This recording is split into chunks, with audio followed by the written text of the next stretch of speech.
maagistiisu cayda maxamed mooye wax maslaxad dadkiisa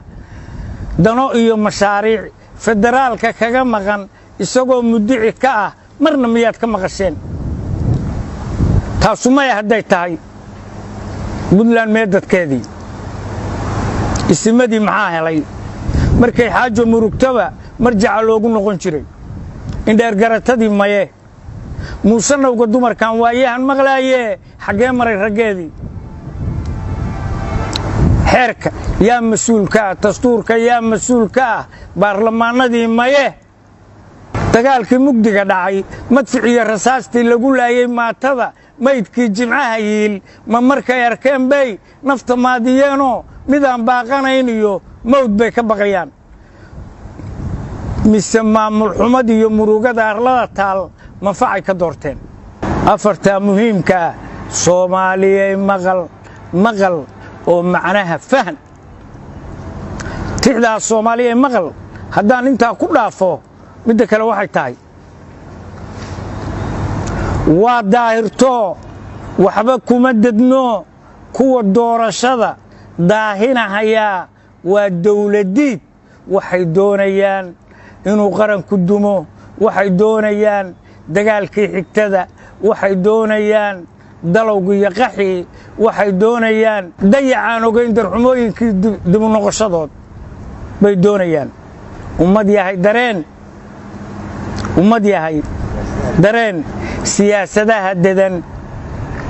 ummad yahay dareen siyaasadaha dedan iyo debinaday daalin iyo tuug ku daboolayaan dareen oo markaba u diyaar garow daafaca xornimo ummad yahay dareen duul wada dhasho isu diirego isku diinaho degaankoodu yahay dacalka Afrika dunida ugu wacan inaad tahay dareen daafaco markaa aad baan u salaamayaa ummadda Soomaaliyeed aad baan u jeclahay inay helaan qarannimo kaamila dawladnimo kaamila waxaan jeclahay inay degaan oo nabadoobaan oo nimcadooda la soo baxaan oo qaxootigooda dalowga ay soo noqdo oo ardadoodu wax u barato oo ay nimcaadkooda ku xamdiyaan waxaan nimcay kii kala gura qaska iyo qabyaaladda iyo qalalaasaha iyo jabhadaha la abuurayo baan ka soo horjeedaa Soomaaliyana mayay tiri ma yeelayno bay tiri maanta dawladdeenu mar labaad la dumiyaa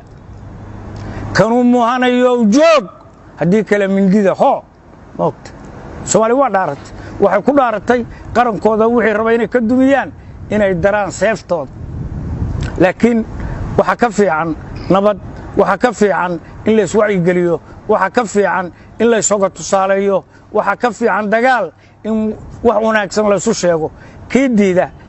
abbaay wuxuu ku ducaysan jiray ilaahu cadowga kaanu ka maarano naga qabo kaana ka maarmina noo soo hanuun hadda waxaanu leenahay ilaahu noo soo hanuun walaalaha iyaga habowsan ilaahu xaq tus ilaahu dawladnimo tus ilaahu mucaaradka ka dhig mid wax saxa ee aan wax duminayn sidaasaynu rabbi ka barinay waxaan leeyahay Soomaaliyeey digtoonow